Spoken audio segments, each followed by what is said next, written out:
You know, Texans have always had a can-do spirit, the spirit that led to the Republic, which became this great state of ours, that became the spirit of Texas that still lives in people here, especially lately as Texans pulled together to save their water, to save their library, to save their shelter for the homeless, and also to save their hospitals. Tonight is the station that connects Central Texas. We look at how the spirit of Texas continues to connect us in 4 recent events in 4 separate corners of Central Texas where that can-do spirit thrives and, yes, connects.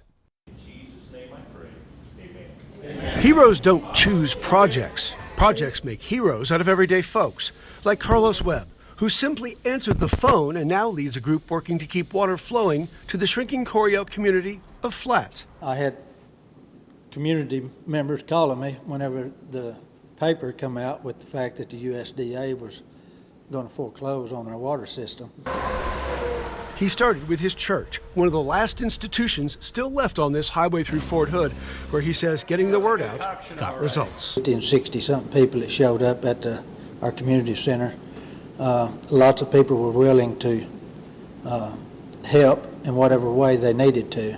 They've begun finding solutions and will keep the water running. It needs to make a profit. At the far end of Central Texas, people saw rural hospitals dying off, and they didn't want to die off with them. If you lose this facility, what you're going to find is we're going to lose a lot of citizens. And I don't want that for our people here in this county. It's really emotional for us. In Mejia, families cried after someone set fire to the town's public library.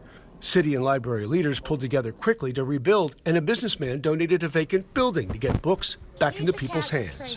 Already, townspeople had declared war on poverty with blessing boxes and plans for their first soup kitchen. That's really the spirit of our community. We have a loss, and we've had our share over the years, and each time people have stepped up in a lot of different ways. In Killeen, when the Friends in Crisis homeless shelter shut down, the community said no and got it back open in weeks. Citizens have just stepped up and stepped out, and they are really trying to help their community neighbors, regardless of the situation right now. And regardless of the situation or the town, the spirit that connects Central Texas shines bright when problems anywhere here need solutions. 50 and 60-something people that showed up at our community center.